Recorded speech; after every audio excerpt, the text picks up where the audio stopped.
Livro Paramahansa Yogananda, a autobiografia de um yogi contemporâneo. Capítulo 5. Um santo dos perfumes exibe seus prodígios.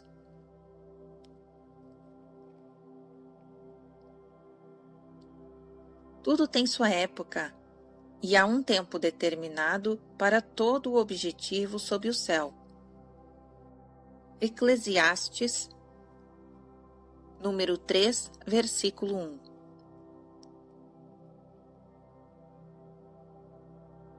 Eu não possuía esta sabedoria de Salomão para me consolar.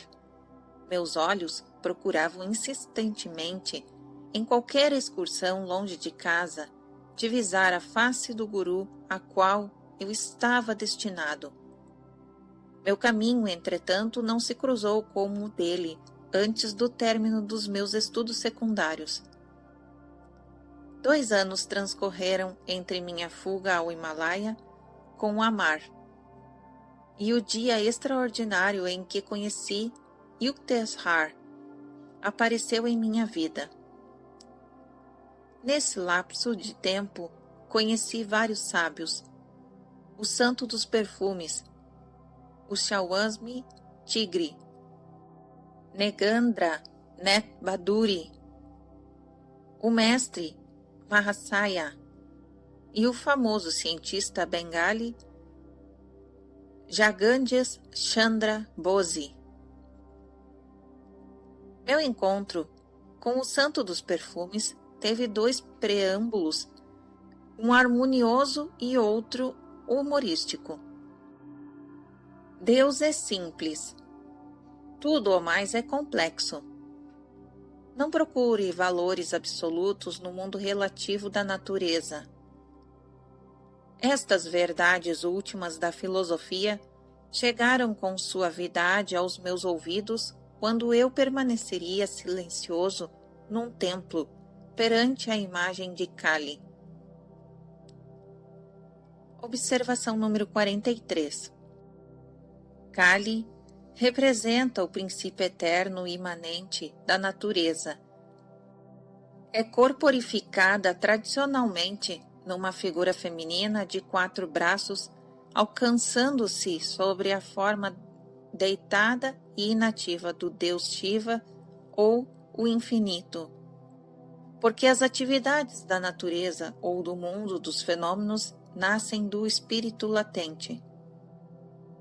Os 4 braços simbolizam os atributos primordiais dos benéficos e 2 destrutivos, indicando a dualidade essencial da matéria ou criação. Fim da observação número 43. Continuação da narrativa.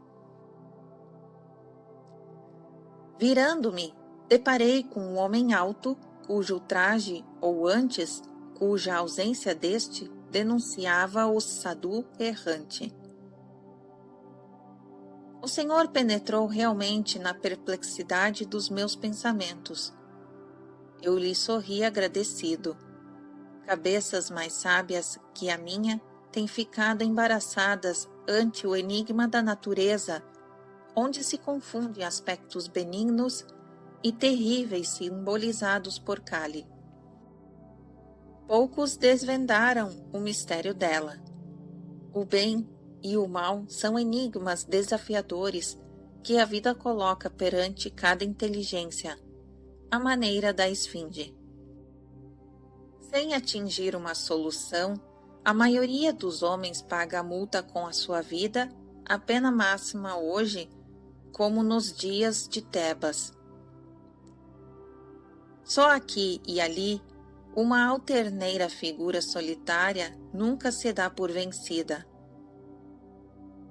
Ela arranca da ilusão da dualidade, Maya, a verdade indivisível da unidade. Observação número 44. Maya, ilusão cósmica, literalmente o medidor.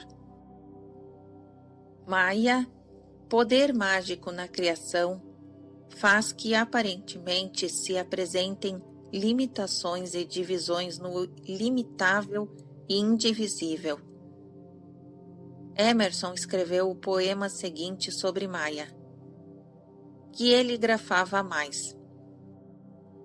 A ilusão faz trabalho impenetrável, tecelã de tramas inumeráveis. Suas vistosas tintas nunca se descoram, uma a outra instando, véu após véu, uma sedutora, acreditada pelo homem com sede de ser enganado. Fim da observação número 44. Continuação da narrativa. Fala pleno de convicção, Senhor. Por longo tempo, me exercitei numa introspecção honesta, aproximando-me da sabedoria por um caminho invulgarmente doloroso. O autoexame, a implacável observação dos próprios pensamentos, é uma experiência árdua e devastadora. Pulveriza o ego mais renitente. A verdadeira autoanálise opera matematicamente para produzir videntes. Ao contrário, quem envereda pela extrospecção, pelas autoaprovações, torna-se egoísta, fiado em seu direito de interpretação particular de Deus e do universo. Sem dúvida alguma, a verdade retira-se humildemente ante essa arrogante originalidade, atalhei encantado com o debate de ideias. O homem não pode compreender nenhuma verdade eterna enquanto ele mesmo não se liberta de suas pretensões. A mente humana, obstruída por lodo multissecular, fervilha de vida repulsiva, animada por incontroláveis ilusões mundanas. Esforços denodados nos campos de batalha empalidecem e reduzem-se à insignificância quando o homem, pela primeira vez, tem de lutar contra os inimigos dentro de si. Não são adversários mortais estes, conquistáveis pelo poder aniquilante das armas bélicas. Onipresentes, incansáveis, perseguindo o homem mesmo durante o sono, sutilmente equipados com armas de emanações mefíticas. Estes soldados ignorantes, apetites sensuais, procuram nos assassinar a todos. Insensato é o homem que enterra seus ideais e rende-se a um destino vulgaríssimo. Que pudera ele parecer, senão uma criatura impotente, desastrada, abjeta? Respeitável Senhor, não lhe despertam simpatias as multidões desorientadas? O sábio permaneceu silencioso por um momento, depois respondeu indiretamente. Amar a ambos, ao Deus invisível, repositório de todas as virtudes, e ao homem visível, aparentemente destituído de qualquer virtude, é muitas vezes desconcertante. Mas a inteligência do homem está à altura do problema. A pesquisa interior não tarda em mostrar uma unidade em todas as mentes humanas. O forte parentesco dos motivos egoístas. Pelo menos nesse sentido revela-se a fraternidade dos homens.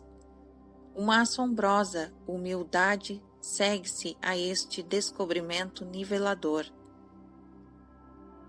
E amadurecer em compaixão por nossos companheiros de jornada, cegos às potências curadoras da alma que esperam por exploração.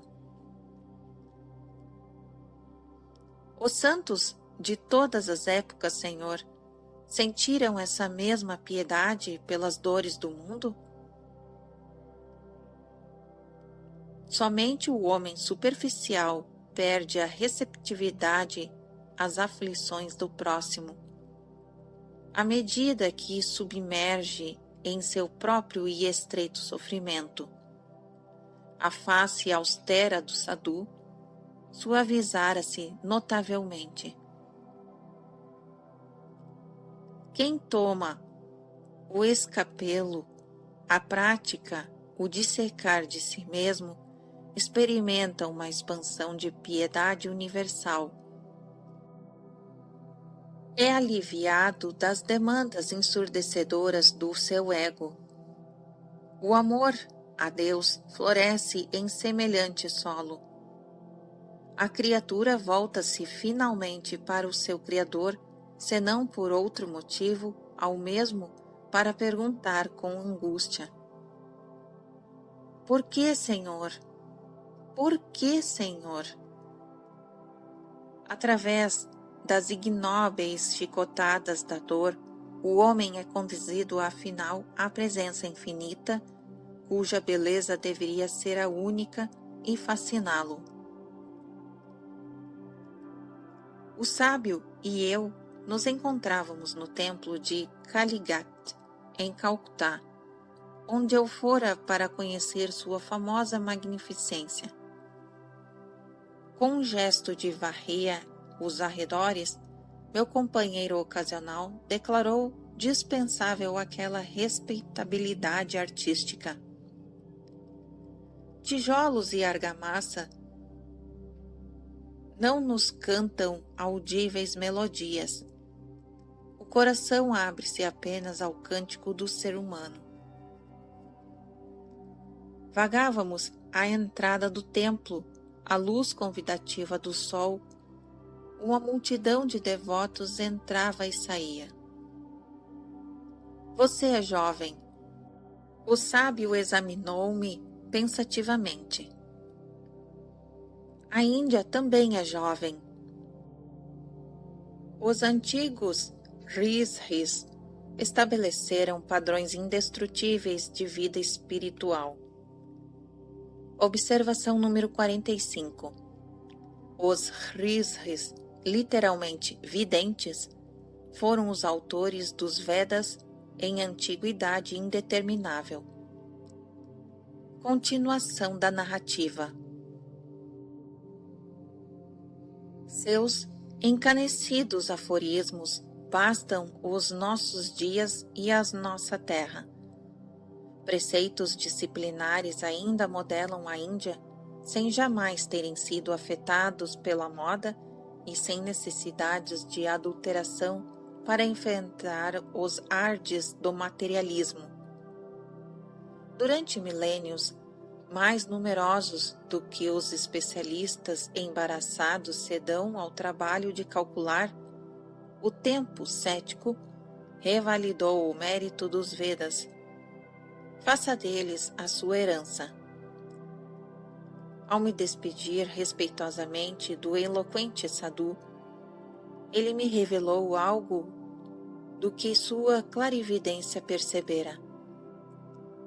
Hoje, depois de sair daqui, você terá uma experiência invulgar.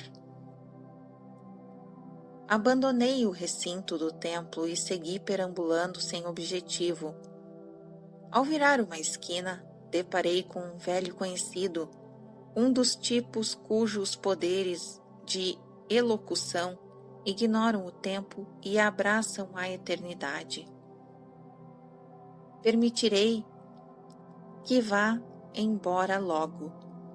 Foi a sua promessa, depois de me contar tudo o que aconteceu durante os anos de nossa separação. Que paradoxo! Preciso deixá-lo agora. Todavia, segurando-me pelo braço, ele arrancava de mim retalhos de informação. Parecia-se a um lobo faminto, pensei, divertindo-me, quanto mais extensamente me fazia falar, com mais sofreguidão farejava outras notícias. Em meu íntimo, supliquei a deusa Kali que inventasse um meio de que eu pudesse escapar sem ser indelicado. De súbito, o meu companheiro me deixou. Suspirei aliviado e redobrei as passadas, temendo uma recaída em sua febre gárrula. Ouvindo passos apressados atrás de mim, aumentei a velocidade. Não ousava olhar para trás. Mas de um salto, o jovem me alcançou, segurando-me jovialmente pelo ombro.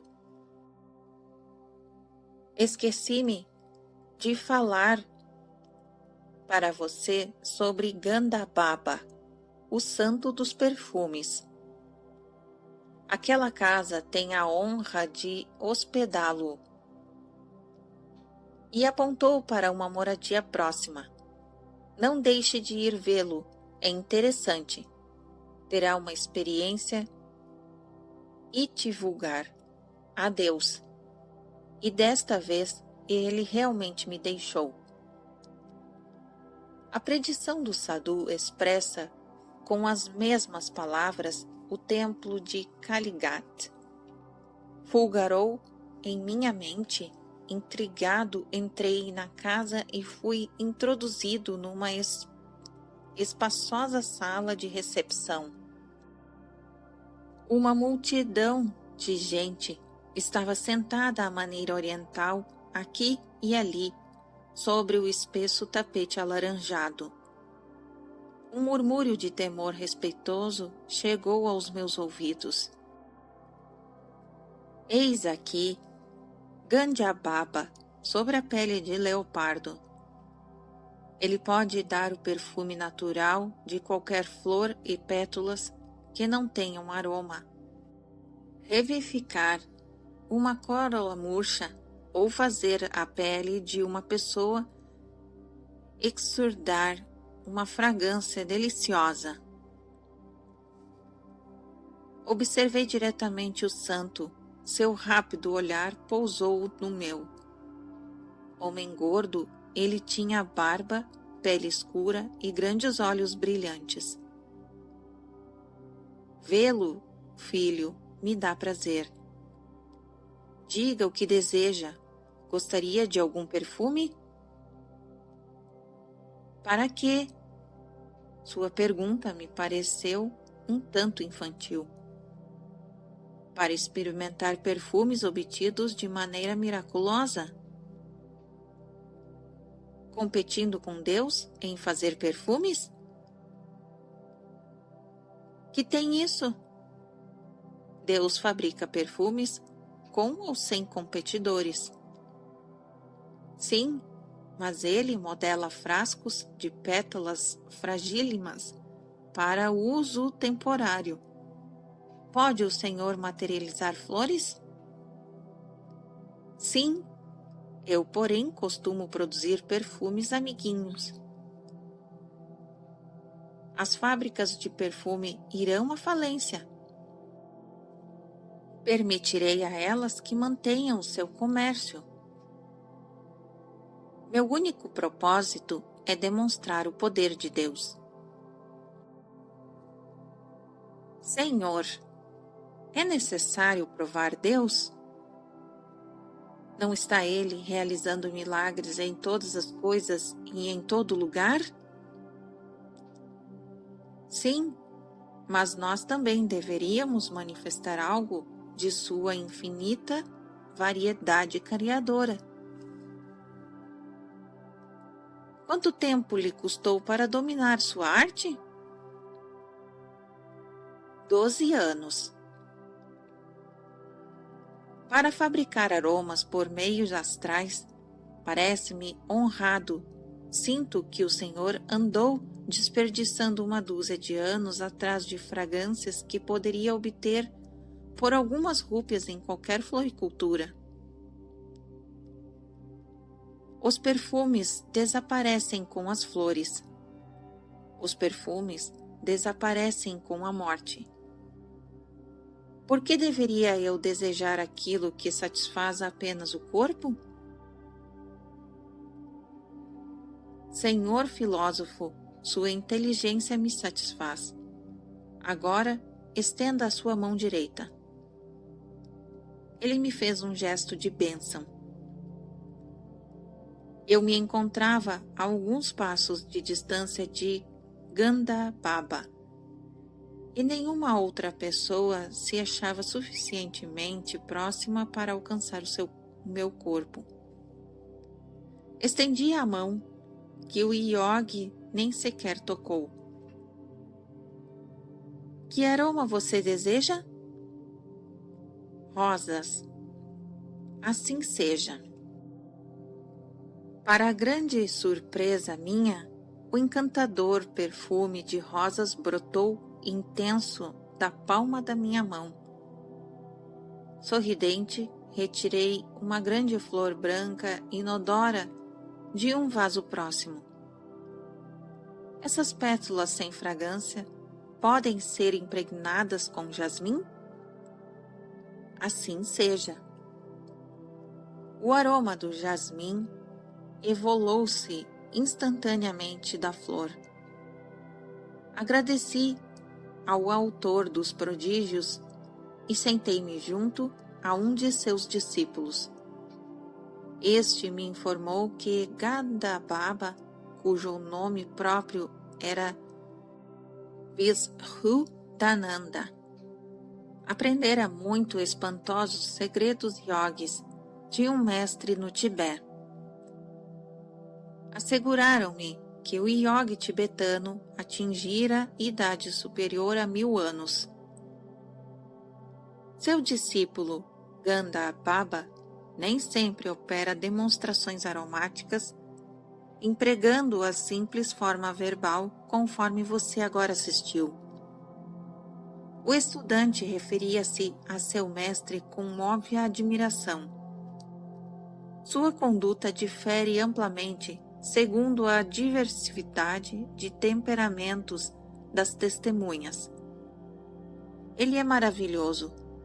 Entre seus aspectos, contam-se muitos membros das altas esferas intelectuais de Calcutá. Intimamente resolvi não me agregar ao número deles. Um guru tão literalmente maravilhoso não correspondia ao meu gosto. Agradecendo constantemente a Gandhababa, parti. Enquanto caminhava ociosamente de regresso ao meu lar, refleti nos 3 diversos encontros daquele dia.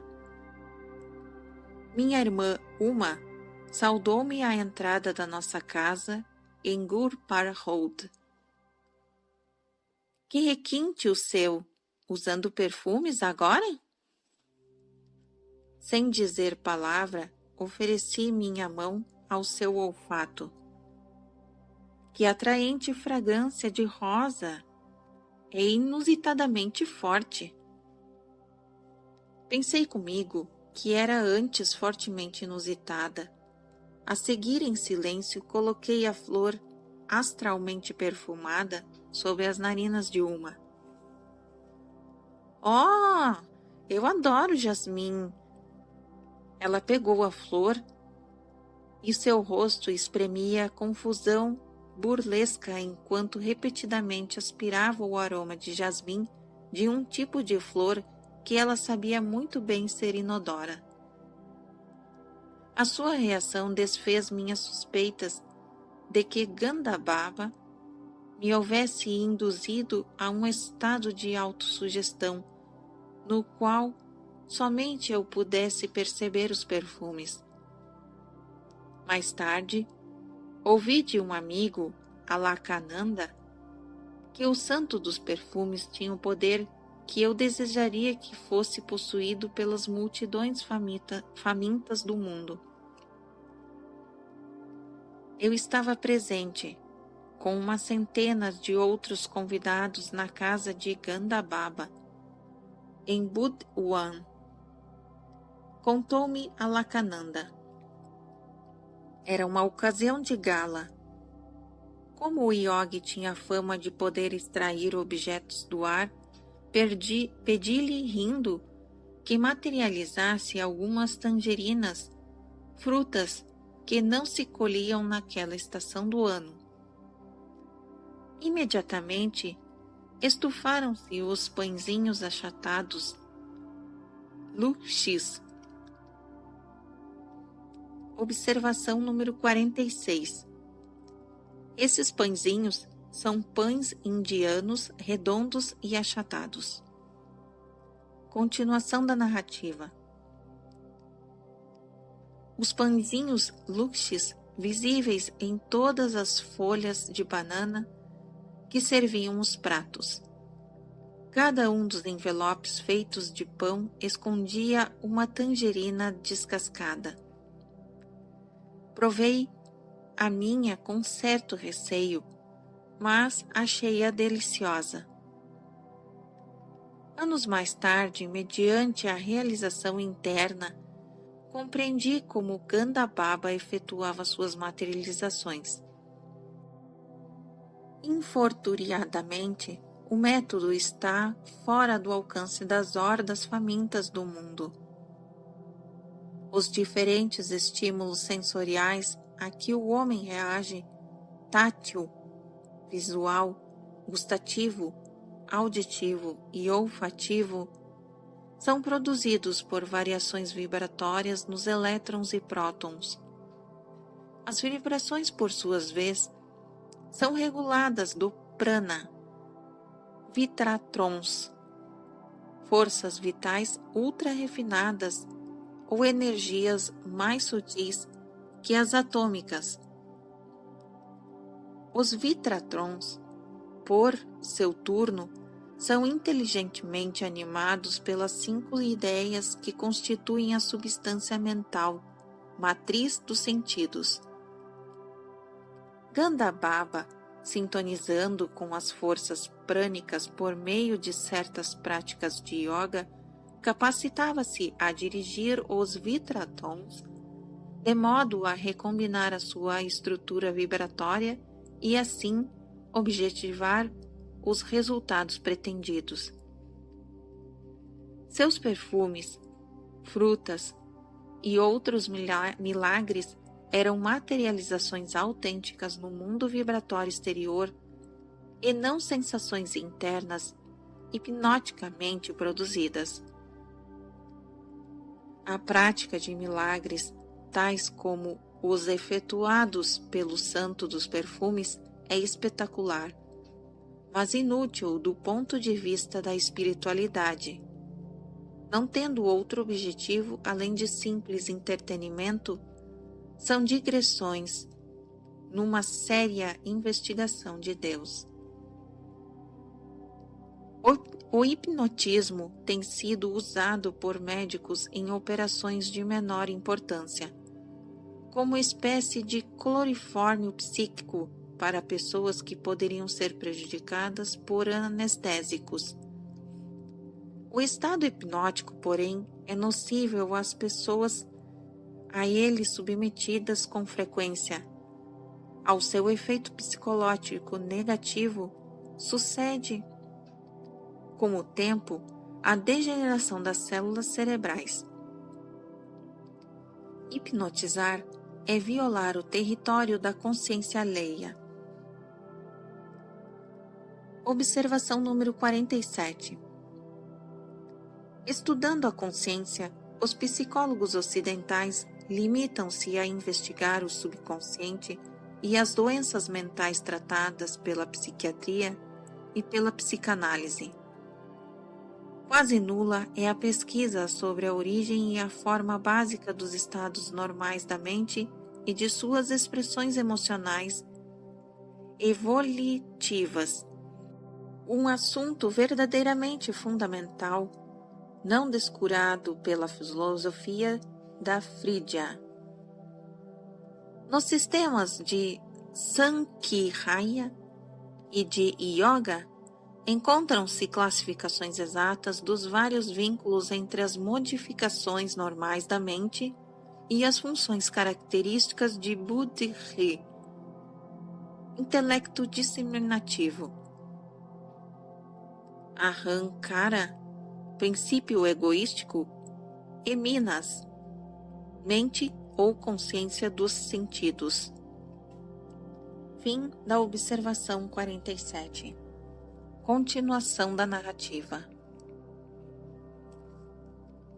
Os fenômenos temporários do hipnotismo nada têm de comum com os milagres produzidos por homens unificados com a divindade. Despertos em Deus, os verdadeiros santos efetuam alterações neste mundo de sonho por meio de uma vontade em harmonia com o sonhador da criação cósmica. Observação número 48. O universo está representado em cada uma de suas partículas. Tudo é feito de uma única substância oculta. O mundo se globaliza a si mesmo numa gota de orvalho. A verdadeira doutrina da onipresença é a de que Deus se apresenta com todos os seus componentes em cada musgo e teia de aranha. Livro de Emerson em Compensação. Fim da observação 48. Continuação da narrativa. Os mestres desprezam a exibição de poderes incomuns. Certa vez, o místico persa Abdul Said riu-se de alguns faquires praticantes de ascetismo muçulmano, que se orgulhavam de seus poderes miraculosos sobre a água, o ar e o espaço. Também uma rã se sente em casa dentro da água, observou Abdul Said, com delicada ironia. O corvo e o abutre cruzam facilmente os ares. O diabo está presente ao mesmo tempo no Oriente e no Ocidente. O homem verdadeiro é o que vive com retidão entre seus companheiros, o que compra e vende e, todavia, nem por um instante esquece de Deus. Observação número 49. Comprar e vender, sem jamais esquecer de Deus, o ideal é que mão e coração trabalhem juntos harmoniosamente. Certos escritores do Ocidente proclamam que o objetivo hindu é o de tímida fuga, de inatividade e de retraimento antissocial. O quádruplo plano védico para a vida humana é, contudo, bem equilibrado para as massas, reservando metade do tempo ao estudo e aos deveres domésticos, e a outra metade à contemplação e às práticas de meditação. Veremos isso no capítulo 27. A solidão é necessária para estabelecer-se no ser, mas depois os mestres voltam ao mundo para servi-lo. Mesmo os santos não empenhados em trabalho exterior prodigalizam, através de seus pensamentos e santas vibrações, benefícios mais preciosos para o mundo que os conferidos pelas mais estênues atividades humanitárias de homens não iluminados.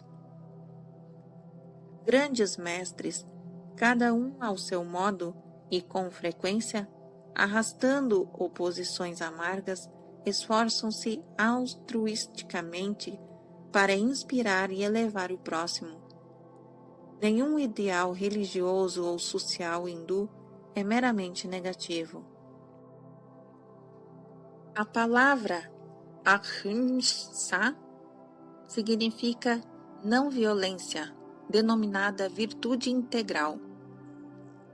A outra palavra, Sakalo Dharma, no Mahabharata, significa é um preceito positivo, devido à sua concepção de quem não está ajudando os outros, está, de algum modo, injuriando-os.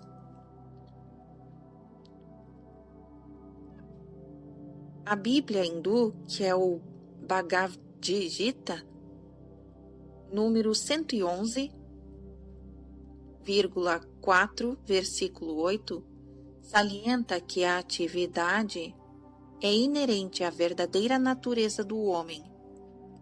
A preguiça é simplesmente a atividade errada. Nenhum homem escapará de agir ao omitir-se, e ninguém chegará à perfeição pela mera renúncia. Não, e nenhum insignificante mortal, em qualquer tempo, permanece inativo. A lei de sua natureza o compele, mesmo contra sua vontade, a agir, pois o pensamento é ato de ficção. Quem de corpo vigoroso servindo a mente aplica seus poderes mortais ao trabalho digno sem buscar o lucro, Arjuna, esse merece honra. Faz a tarefa que te foi reservada. Essa parte foi tradução inglesa de Arnold. Fim da observação 49. Continuação da narrativa. Em outra ocasião, o grande instrutor persa expressou sua opinião sobre a vida religiosa. É abandonar o que tiver na cabeça, desejos e ambições egoístas. É dar liberalmente o que tiver na mão e nunca recuar ante os golpes da adversidade. Nem o sábio imparcial do templo de Kaligat, nem o yogi treinado no Tibete aplacaram meu anseio fremente de um guru. Meu coração não necessitava de um tutor para suas certezas. Podia sozinho gritar um espontâneo bravo, tanto mais ressoante quanto menos frequentemente era arrancado de seu silêncio. Quando, afinal, encontrei meu mestre, ele me ensinou pela sublimidade do exemplo apenas a magnitude de um verdadeiro homem.